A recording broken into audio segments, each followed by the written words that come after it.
Right. Hello, everyone. I am so excited to be here with Alejandra Mielke. So honored and grateful that she is joining me today on this Cafecito with United Latinas. She is, of course, a member and an extraordinary United Latina, and I can't wait to have this exciting conversation about sometimes how we plan and planning doesn't go according, and sometimes we have to pivot and shift, and then there's an if then. So Alejandra, can you give us a little bit of your background, who you are, introduce yourself to all of us, please?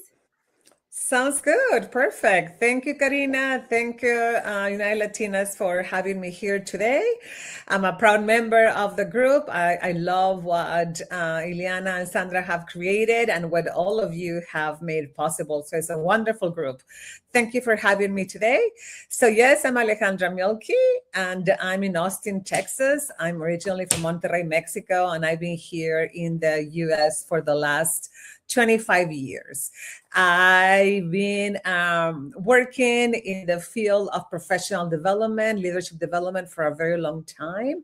That's what I currently do. I do leadership development, and I am working very intentionally with groups or individuals or organizations that are very good technically speaking, into like construction, manufacturing, but those technical skills do not match their leadership skills, their people skills.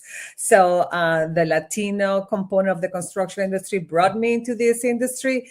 And then I realized that there's a lot of need for these engineers and project engineers, managers who are very good technically, but they do not have these people skills that we all need. I'm also a coach for Latinas, a proud coach for Latinas, and I am very happy to be here with you today. Thank you. Wow, that's amazing. I love all of it. And I have a Latino brother who's an engineer, who's, sometimes the people skills are not there. I love him, but sometimes he's a mechanical, environmental, software engineer, brilliant, but sometimes the people skills. Yeah, I know. Yeah. You've noticed that. But I've always said that, let me tell you this, that if we are Latinos, and especially Latino engineers, we have a little bit up with the people skills because of our culture. So we have a little bit of an introduction into that compared to others. And it's kind of, I joke around that. If you're Latino, at least you have a little bit of an entrance in people skills than possibly others, right? But yes, my husband is an engineer. I live every single day. And I'm like, wow, these people really think and see the world in very different ways, which is completely true. Mm-hmm. Yeah, well, we will segue, but it just is a funny anecdote. We always argue as siblings because I think the world is gray, and he, as an engineer, thinks the world is black and white. So so throughout our childhood and throughout our lives, we get along great, but I like to push the button, and I'm always like, but sometimes 1 + 1 = 3. And he's like, no, that is not possible. That's completely true. Right. But I think this leads us to a lot of what you're talking about, Alejandra, right? What we want to discuss in this podcast, this whole idea of so there's multiple layers, I think, because which you touched upon, of bringing in the culture of being a Latina or a Latino, right? There's an element of what's in our DNA and what our culture is, right? And then there's so I think, especially as Latinas, I think part of very much our strong DNA is to plan, is to organize, is to structure everything and get everything done. And we feel like we are constantly needing to be superwoman or being pulled in many different directions. And so part of our natural thing is to structure, is to plan, is to come up with a path and a journey. And that doesn't always work, right? That doesn't always go in the path that we want.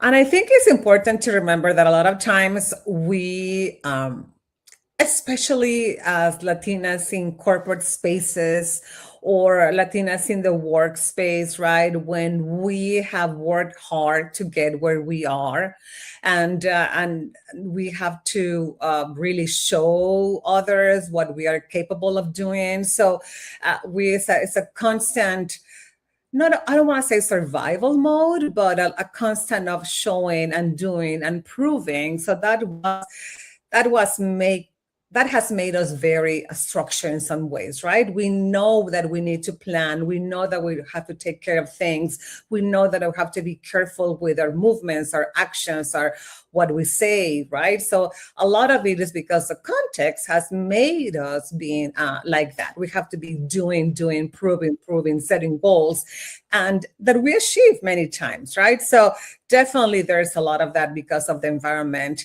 and that's a lot of this constant in doing and going and moving and proving, setting goals, because that we have learned and realized that that's the way to advance, and we have advanced, right? Many of us have advanced. So yeah, that's a big part of how we work, how we deal with life. Right. And so as Latinas, we're often taught to be strong, dependable, and always able to figure it out, right?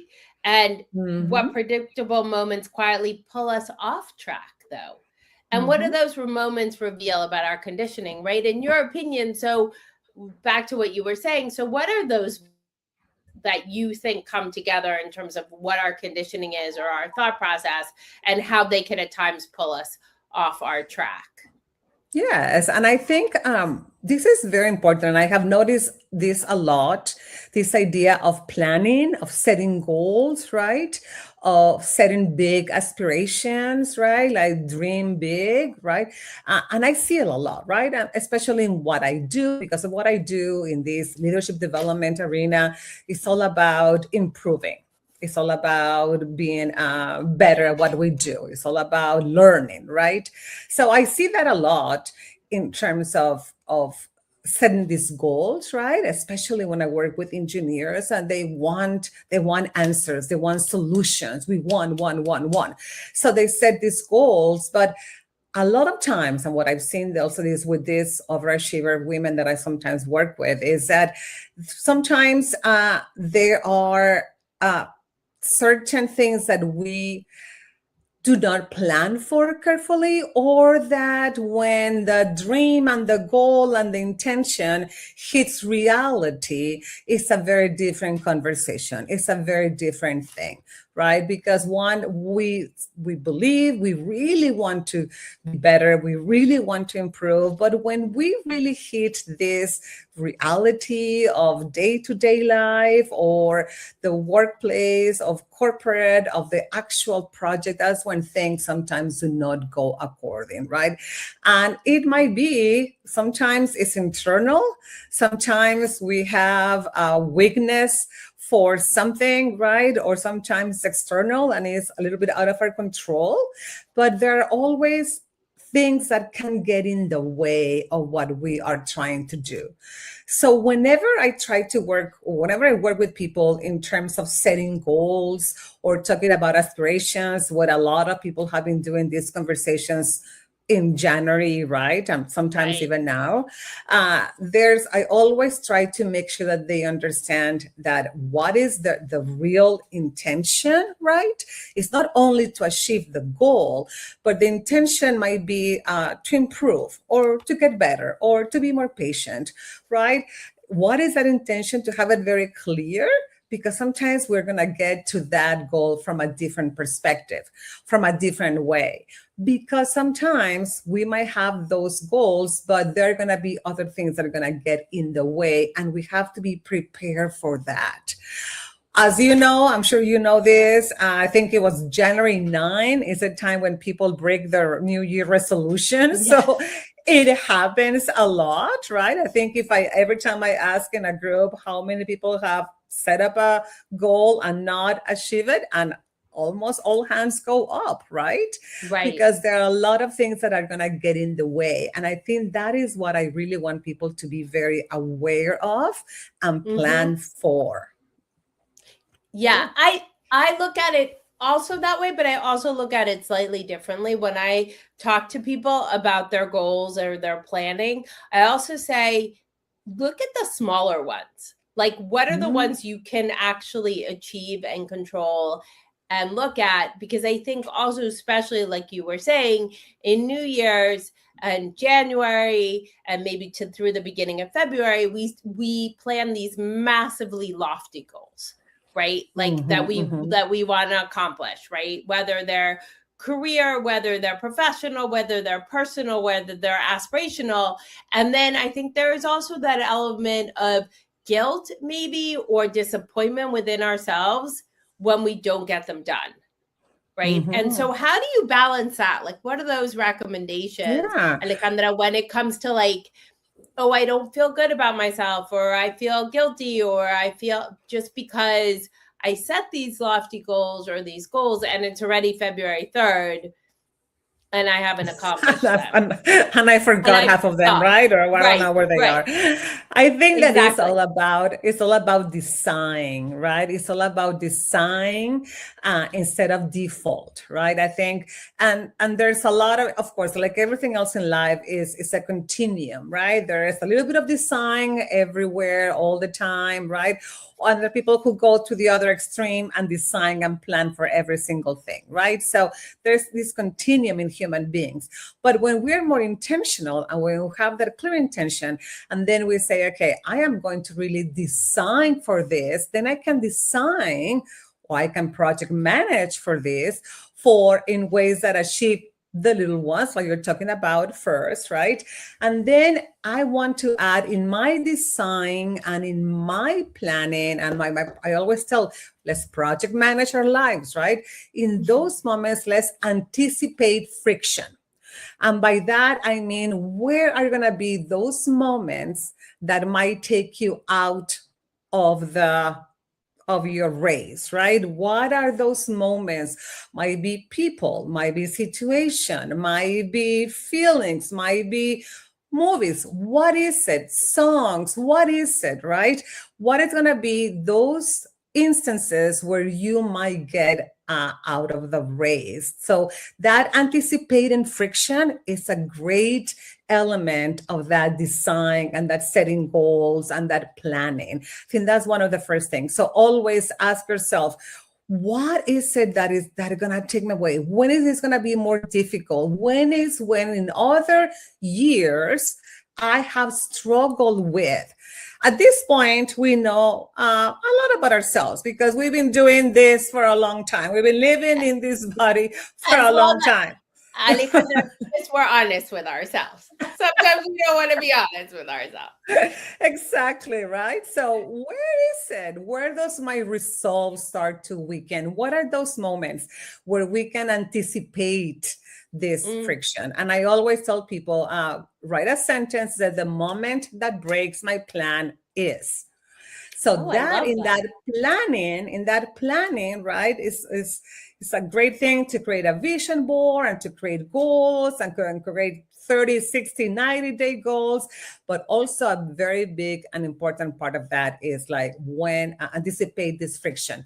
What is the moment that breaks my plan? And put it out there, write it down, right? So it's clear and it's like, oh, yes, it's here. So that's one very important thing. Then this allows you to not be surprised, right? When something is February 3rd and you forgot about what you said on January 1st, right? And like, oh, yes, right?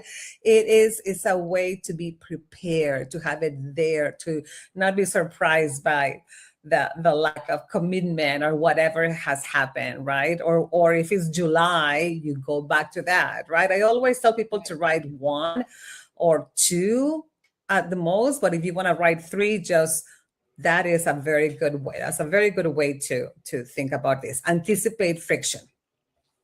I love that. I'd never thought of that. That's really great. That's sort of a way to like anticipate where there may be, to a bad analogy, but like a pothole in the road, right? Like where's in my journey and in my road, what could possibly happen and how am I best prepared for that? How do I, if this is my roadmap or my journey for, 2026 and the goals I want to accomplish and where I want to go, I love that balance that you're bringing, because I think it also takes the pressure away from ourselves, the pressure away. And we also have to understand, I mean, for example, as an example, a personal example, I know that for me as a Latina, maybe I don't want to be on a stereotype or anything like that, but for me, motherhood as a mother, right, that for me, it's very important to mother my child, is going to get in the way. It's going to get, because I am going to have a tendency to go and mother and save and solve the problems for the kid, whatever. So I know that for me, that's going to be a very big friction. And I have to anticipate for that and be ready, because I know myself. I know that as a Latina, I'm going to be doing that. I know that I'm going to be cleaning because I love cleaning. I love to have a pretty house. So that is going to get in the way, right? So get honest with yourself, like you said, Karina, and be true. Like, what is those moments when you are, something is going to happen that you're going to stop, or you're going to, and sometimes we don't even notice. That's the thing. Right. There's such a subconscious level that we don't notice that those things are going to get in the way. Right. I think it is a lot of what you were saying too, when we said at the beginning, when we started talking, the Latina DNA, right? I can do it all. I can be perfect at all of it. I can take care of my children. I can cook. I can clean. I can have a great career, and it's all going to go perfectly and smoothly. And then when it doesn't, we feel bad about ourselves and we feel guilty. And that's why I love what you're saying. You're not saying, don't set goals for yourself and set a journey for yourself and set a plan, but also be realistic and honest. And I really love that, because I think sometimes we forget about that for ourselves, right? I know. I think as Latinas too, sometimes we forget that we can make mistakes and that we're only human. Exactly. But if we anticipate for that, we are one step ahead.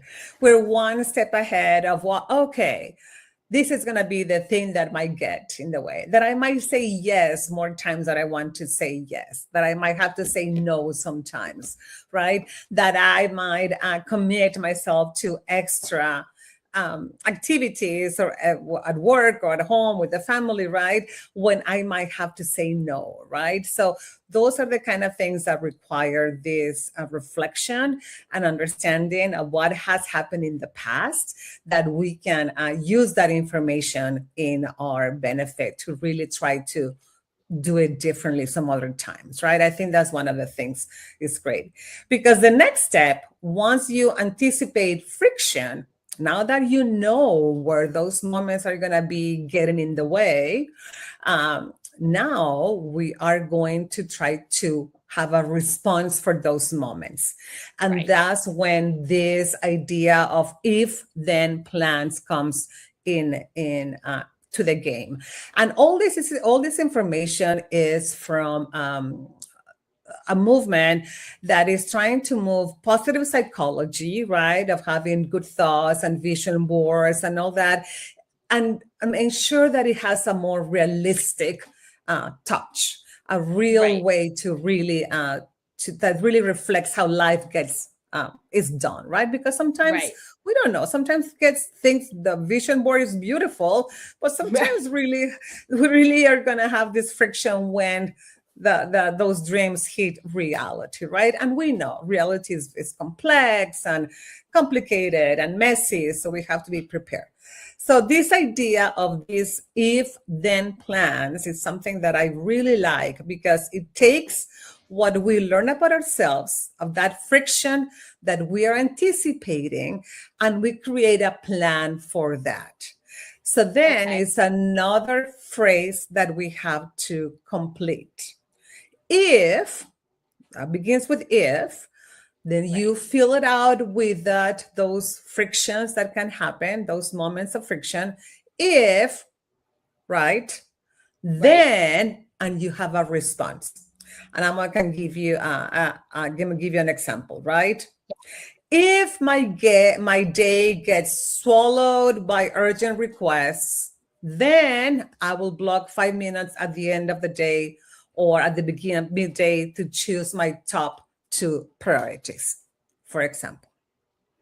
right? That's a good way to think about the friction and come up with a plan that you can implement right away. And it has to be something fast, quick, that you can do it right away, right? It's not going to be, oh, I'm going to go and read a book in 3 weeks. No, it has to be something fast, right? If my child needs to be fed, for example, right, at an inconvenient hour, then what am I going to do? I will be ready with the night before, or I will teach him how to fix dinner over the weekend, or something that you can really put to work right away, right? So this idea of if, then something, and then what is going to be your response is a great way to prepare and have a response for those moments of friction. I love that. Because I'm all about simplicity, accessibility, and practicality.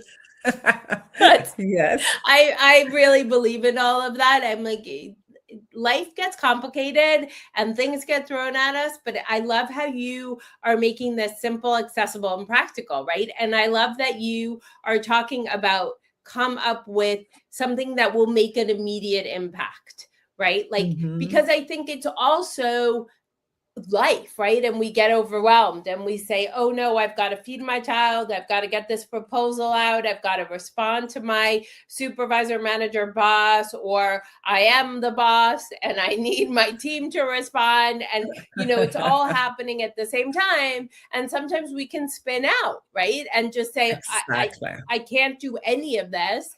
And it's too much. It's overwhelming. And maybe we become paralyzed by it.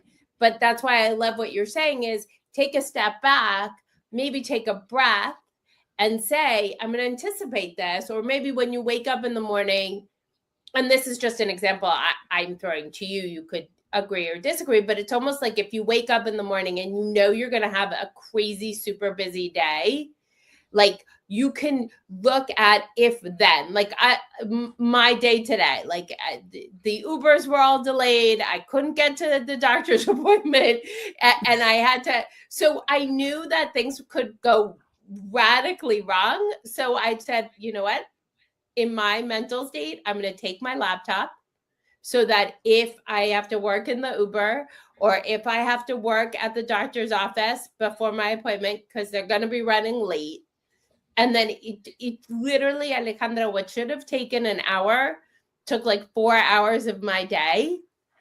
But I felt like I could, back to the way you framed it, which I love, if then, right? So I said, well, if I keep getting delayed and this will happen and I won't get my work done, I'm just going to bring my computer.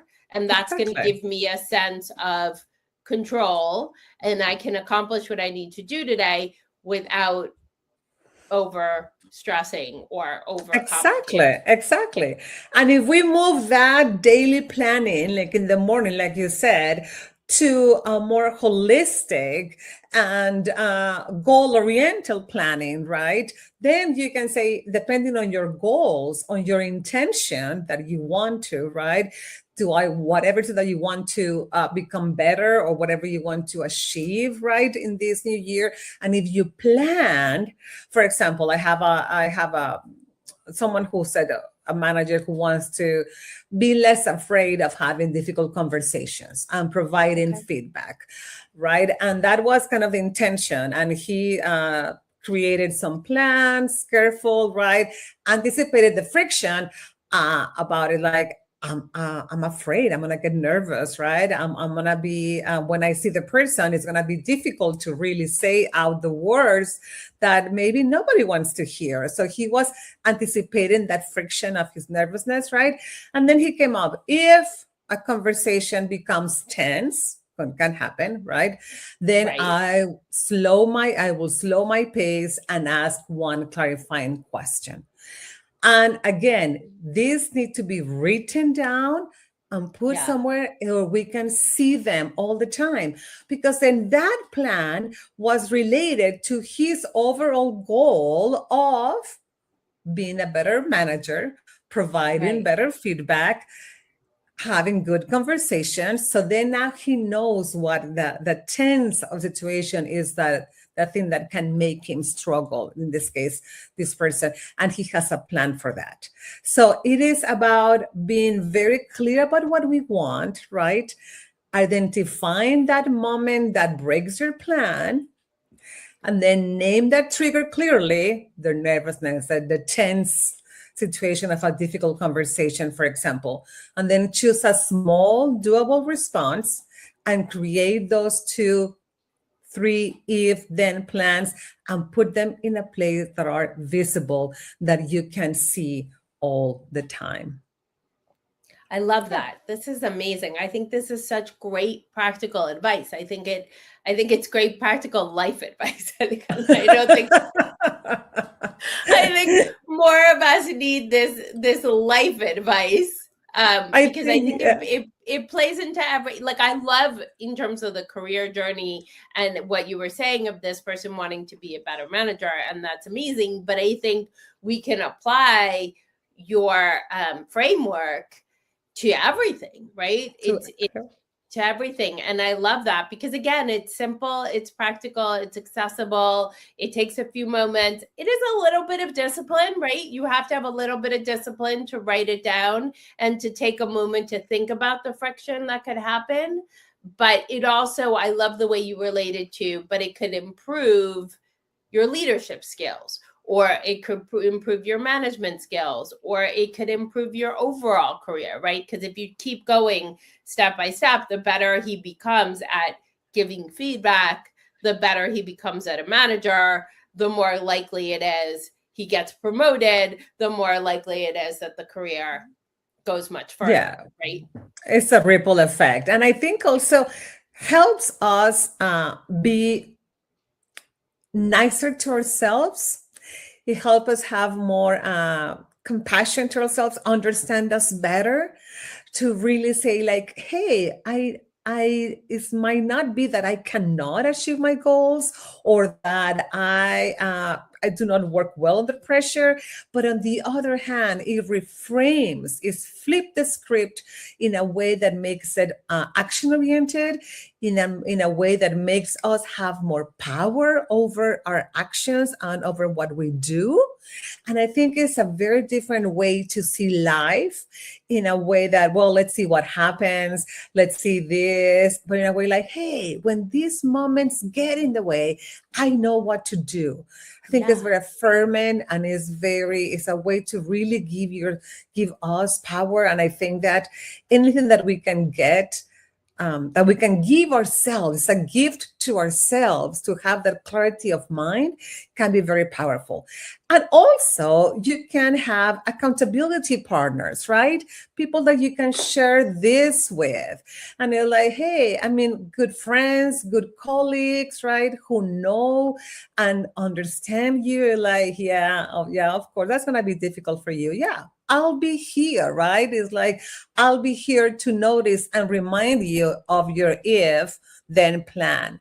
So together we can help each other succeed and achieve. I think it is a very humane way of dealing with goals and plans, in a way that both understands the complexity of real world, right? That how sometimes things do not go as well as planned, right?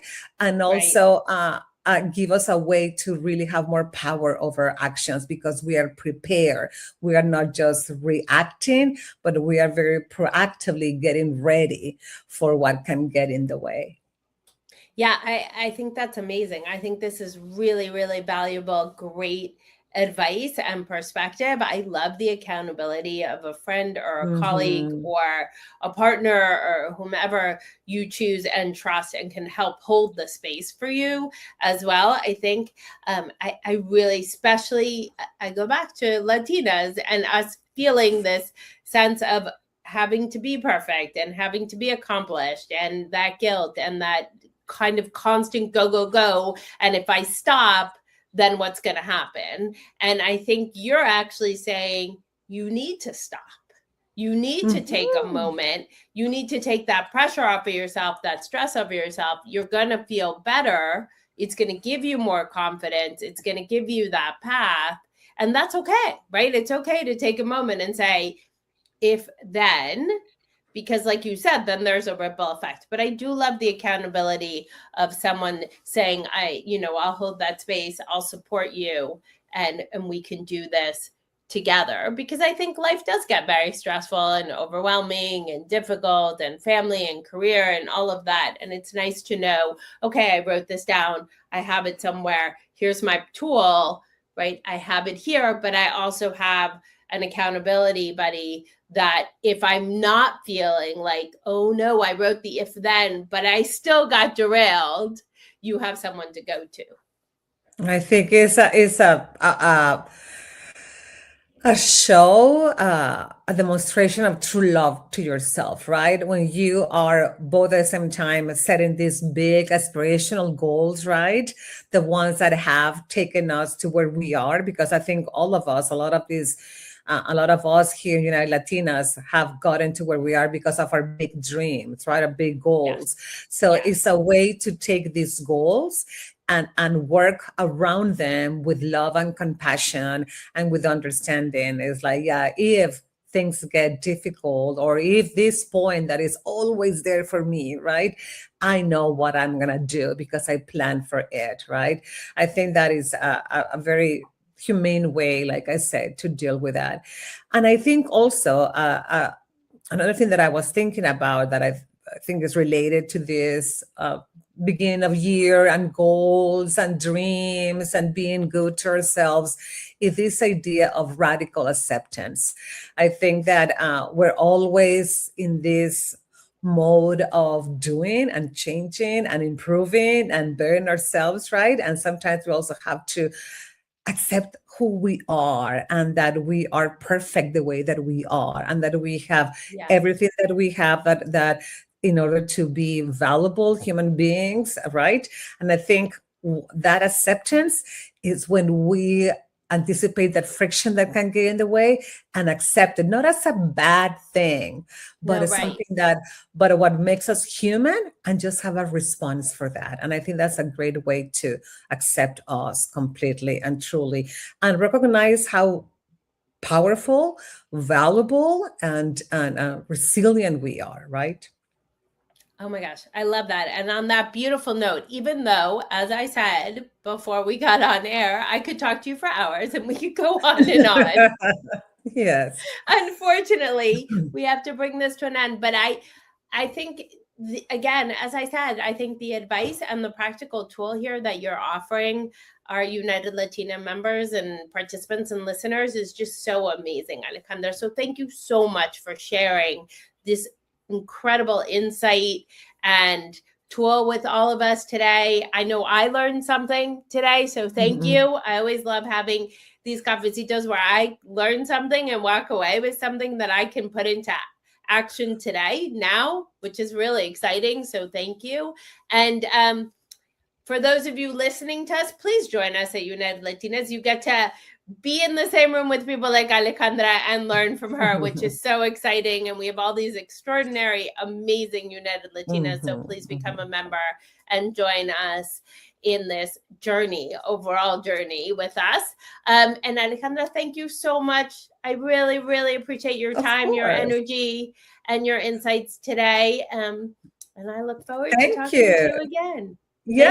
Thank you. Thank you for having me. And if you want to read more about this idea of anticipating friction and having if-then plans, go to my LinkedIn page and I have a newsletter. You can subscribe, or you can just read the last 2 articles in that newsletter that talk more in detail about what we just talked about today. Great. And if thank you for mentioning that, because I should have said, if people want to find you, where can they find you? So the best place to find you is on LinkedIn? It's LinkedIn, yes. I'm on LinkedIn all the time. I'm there. All right. Perfect. Amazing. Thank you so much. I really appreciate it. Thank you, Karina. Thank you, Latinas, and have a beautiful day. Thank you.